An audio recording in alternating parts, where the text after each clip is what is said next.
сегодняшний день в школах города Темиртау создано 15 кабинетов профориентации, целью работы которых является оказание психолого-педагогической поддержки профессионального самоопределения.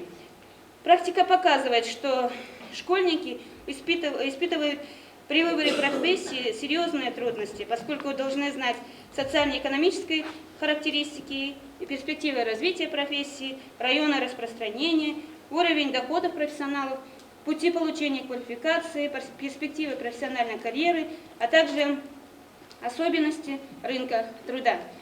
Мамандықты дұрыс таңдаудың мәні зор. Ал оқушыға кәсіптік бағдар беруді мектеп қабырғасында жүргізуінің маңызы зор. Әрине қала мектептерінде бұл бағыттағы жұмыстар бұрыннан жүргізіліп келеді. Алайда қаланың білім беру бөлім басшылығы биылғы жаңа оқу жылдан осы бағыттағы жұмыстың жаңа тәсілмен жүргізуін қолға алмақ.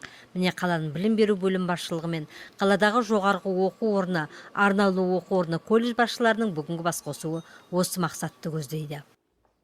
Бұл меморандум бізге қандай пайда әкеледі деген сұраққа мен былай деп айта аладым. Біз кәсіптік бағдар беру жұмысын баяғыдан жүргізіліп келген дәстүрлі жұмыс. Бірақ бұл жұмыс қазір жаңа өзінің кезеңіне ауысып жатыр. Өйткені қазір балаларды біз деген тек қана теориялық материалды бере отырып, тек қана айта отырып, оларды қызықтыра алмаймыз. Яғни мына кәсіпкерлік палатасы бізге қандай пайда әкеледі? Бұлар балаларға мынандай бизнес турлар ұйымдастыра отырып, оларға деген осы қаламыздың кіші және орта бизнестеріне экскурсиялар ұйымдастыра отырып, балаларға көрсетер еді. Мына әрбір мамандықтарды қалай жұмыс жасайды, ол немен қызықты, сөйтіп біз балаларды деген қызықтырар едік.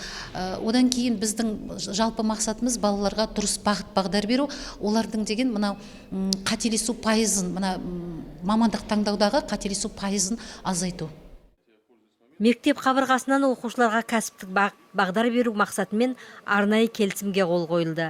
Келісім шартқа қаланың білім беру бөлім басшысы Бақшагүл Рахимова, Қарағанды облысы кәсіпкерлер палатасының қалалық филиалының директоры Владимир Быков, Қарағанды мемлекеттік индустриалдық университетінің проректоры Гүлназ Мусина, медициналық колледждің директоры Светлана Брамонтова мен Теміртау политехникалық колледждің директоры Асқар Әбішевтер қол қойды.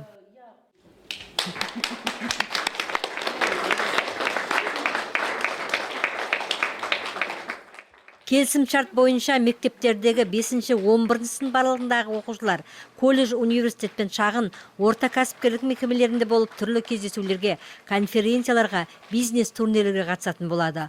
Бұл оқушылардың мектептен алған теориялық білімдерін нақты тәжірибе арқылы толықтыруларына көмек береді. Осы арқылы олар түрлі мамандықтың қыр-сыры жайлы біліп, мамандықты дұрыс таңдауларына ықпал етеді. Мұны келісім шартқа қол қоюшылар да атап өтті. Он будет способствовать профессиональной самоориентации, выбору профессии. Хочу поблагодарить Бақшагүл вас, коллег, что мы сегодня подписываем данный меморандум. И в дальнейшем, что ранняя профилизация это нужно, чтобы при поступлении к нам, например, в колледж, чтобы наши дети, наши студенты, чужих детей не бывает, это общие дети, о том, чтобы они не сожалели. А ранняя профилизация это в дальнейшем даст выбрать данную специальность. Шараға Теміртаудағы мектептердің басшылары мен мұғалімдері қатысты.